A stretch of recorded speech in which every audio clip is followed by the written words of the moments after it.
Hi julle almal. Ehm, Jy weet ek het iets wat ek nou met julle wil deel. Maar ek gaan dit van nou af tot en met Kersfees gaan ek dit deel en ek gaan vir julle sê hoekom. Ek gaan elke dag 'n stukkie op Facebook post. Nie oor wat nie. Na my beroerte, jy weet dit het nie goed met my gegaan nie en die pad na recovery was nie maklik nie. En ek is nog steeds besig om te recover en ek raak beter en beter al mekaar en alles en so aan. Dankbaar aan die liewe Vader wat my oorspronklik genees het, maar jy moet jou kant ook bring. En daai paadjie was nie maklik om te loop nie, hoor. Ek verseker julle. Maar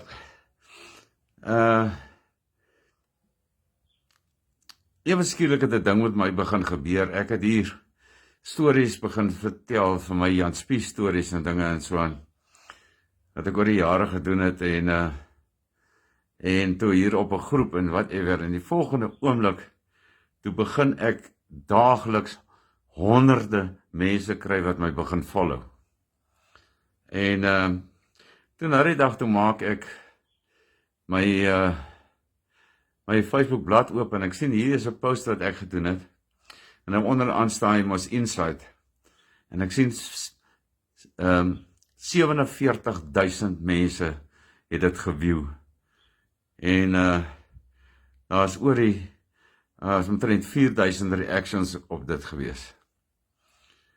En ek dink toe by myself, jy weet wat, as die mense oor 'n grap storie, oor 'n Jan Spie storie, oor whatever, soveel belangstelling het op wat ek doen vir my, hoekom vertel jy nie jou regte, egte storie van jou beroerte, jou pad van recovery, hoe dit gaan met jou, wat het gebeur nie? Want jy kan dalk baie mense help, en aan buitekant is daar ook mense wat graag jou storie wil hoor. So, elke dag van môre af, tot en met Kersfees, gaan ek 'n kort stukkie opsit oor wat my alles gebeur het in die tyd wat ek my beroerte gehad het en tot waar ek nou is. Ek hoop ek sien julle daar, kom luister saam, kom lewer kommentaar, sê vir my wat julle graag wil hoor, wat julle nie wil hoor nie, en right, so ek sien julle môre, hier, selfde tyd omtrent, selfde plek, heerlike dag vir julle, seën vir julle, groetnis, bye.